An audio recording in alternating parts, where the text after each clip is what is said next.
특히 이런 말을 했어요. 문재인 정부가 부동산 정책을 잘했다고 생각하진 않는다. 그리고 서울시장이 된다면은 부동산 정책에 대해서는 확실히 달라지는 부분이 있고, 그다음에 이런 말 했거든요. 그 강남 재개발 재건축은 공공주도만을 고집하지 않겠다. 이 말이 이제 어제 굉장히 주목을 받았습니다. 근데 이 얘기를 하는 이유는 이철이의 정치쇼.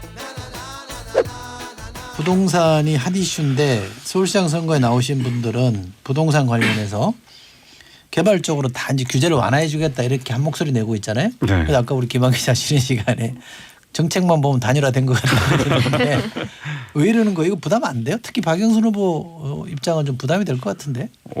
지금 보면은 한남대교 입구에서 양재동까지 6km를 지하화하면은 고속도로를. 예. 네. 한 10만 평 이상 땅이 나오는데 여기에 생태공원 만들고 평당 1,000만 원대의 반값 아파트를 분양하겠다. 그리고 남산의 경관을 해치지 않는 선에서 35층 층고 제한 규제를 해제할 필요가 있다.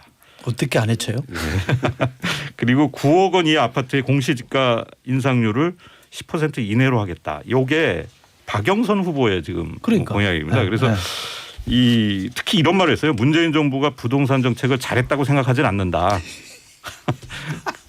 그리고 서울시장이 된다면은 부동산 정책에 대해서는 확실히 달라지는 부분이 있고, 그다음에 이런 말 했거든요. 그 강남 재개발 재건축은 공공주도만을 고집하지 않겠다. 이 말이 이제 어제 굉장히 주목을 받았습니다. 근데 이 얘기를 하는 이유는 결국 서울시장 선거라는 거는 서울 시민들이 투표하는 거잖아요. 그렇다 보면은 뭐 선거 전략상으로 볼 때 유권자 입장에서는 자, 우리 동네 재개발 재건축에 누가 되는 게 유리한가 이걸 이제 볼 수밖에 없거든요. 이제 이걸 의식하는 거고, 뭐 명분은 있습니다. 왜냐하면은 재건축 재개발 허가나 이 심의와 관련해서 서울시장이 굉장히 큰 권한을 갖고 있고요. 또 서울시장으로서 일종의 독자적 행보와 비전을 볼 수 있는 공간은 분명히 있는데, 그렇다고 하더라도 현 정부의 이제 부동산 정책하고는 너무 이제 거리가 있는 발언을 하기 때문인데, 이거는 제가 보기에는 그 지금 공공주도의 주택 공급이라는 이제 현 정부의 정책에 대한 기대가 무너지는 시점이라는 거를 박영선 후보 측에서 잘 알고 있고, 그래서 이제 정책 전환을 암시하는 그런 메시지를 통해서 뭔가 좀 불리한 지형을 조금이라도 좀 해소하려는 그런 전략이라고 봐야겠죠. 그리고 특히 이제 어제 서울시 소속 공무원과 공공기관 임직원을 부동산 거래를 모두 사전 신고하도록 하겠다고 했는데, 이런 걸 보면은 지금 사실상 LH 사태 이후에 그 도움을 못 주고 있는 정부 여당에 대해서 상당히 이제 답답함을 갖고 있다는 느낌은 여기서 나타납니다. 지금 말씀 중에 공공주도 개발에 대한 기대가 무너졌다 이렇게 했잖아요. 네. 전혀 기대를 안 해요 지금. 공공주도 주택 공급이 비효율적이라는 인식은 이제 지금 굉장히 많이 확산해 있는 것 같아요. 시작도 못 해본 거 아니에요 아직? 근데 시작도 해보기 전에 그건 아니다. 예. 왜냐하면은 시작을 못한 것도 정부의 책임이죠. 그러네. 그래서 뭔가 좀 구체적으로 현실성을 보여줘야 되는데, 근데 물론 이제 박영선 대표 이런 말 했어요. 이제 분양 원가 공개라든지 또 강북 지역의 이제 공공임대주택은 바로 시행할 수 있는 것이다, 이런 메시지를 통해서 어느 정도 이제 공공주도의 여지는 계속 남겨놓은 상태에서 약간 이제 시장에서 가장 원하는 거를 이제 발언을 함으로써 약간 이제 선거 전략에 좀 활용하겠다라는 의지는 보입니다. 근데 만약에 당선이 되면 약속을 지켜야 되니까 뭐 이제 현 정부나 당하고의 노선 차이가 분명해서 어쨌든가 이제 해소하는 노력을 해야 되겠지만 떨어지면 어떻게 돼요? 그냥 없던 걸로 되는 거 아니에요? 당연하죠.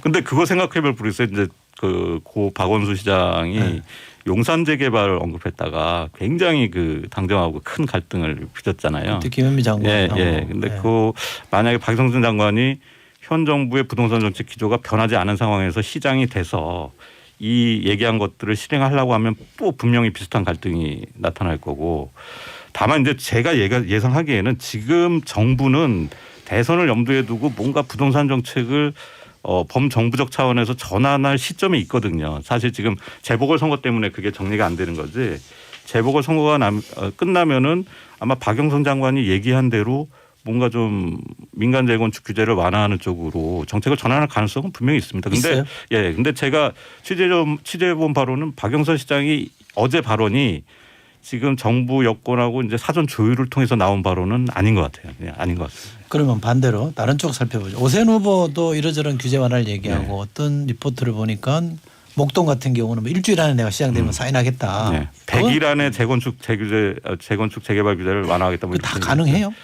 시장만 마음먹으면 정부랑 조율 안 해도 돼요? 서울시에 한해서는 왜냐하면 재건축 재개발 심의라는 게 사실 서울시가 뭐 거의 절대적 근데 권한을 갖고 있기 때문에 의회가 가능하면 승인해 줘야 된다면서요. 그렇죠. 지금 102대 서울시 6인데 의회는 의회가. 네? 102대 6인가 그런데 의회가. 근데 민주당 의회가 해주겠어요?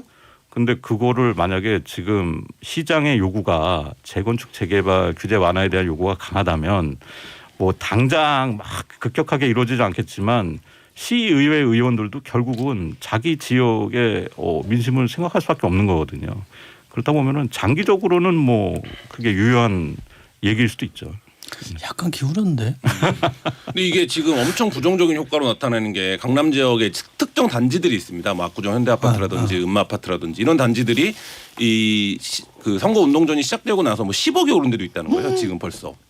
오늘 선거운동 시작하고 네, 그러니까 50억대 거래되는 게 60억대 거래되고 뭐 이런다는 건데 그래서 이제 뭐 이게 이제 속칭 시장의 말로 이제 들쑤시고 있는 거죠. 강남 지역에서 이런 메시지를 내놓는 시장의 게 말이에요? 네, 부동산 시장을 지금 들쑤시고 있습니다. 여야 아이고, 후보 이런 모두가. 식이면 누가 시장이 되든 거긴 오르는 거잖아요. 이렇게 되면. 네. 근데 여당 입장에서는 이번 선거에서 부동산 정책에 실패해서 이제 우리가 불리하다라는 게 기본적인 인식인데 그래서 그거를 만회하기 위해서 다시 민간주도 개발 얘기하고 부동산 시장을 이제 들썩이게 만드는 게 효과적인 전략인지는 뭐 모르겠습니다. 그래 그만큼 다급하다는 얘기죠. 아무리 다급하고 뭐 그래도 하여간 선거에 영향을 줄 수 있으니까 여기까지 하겠습니다.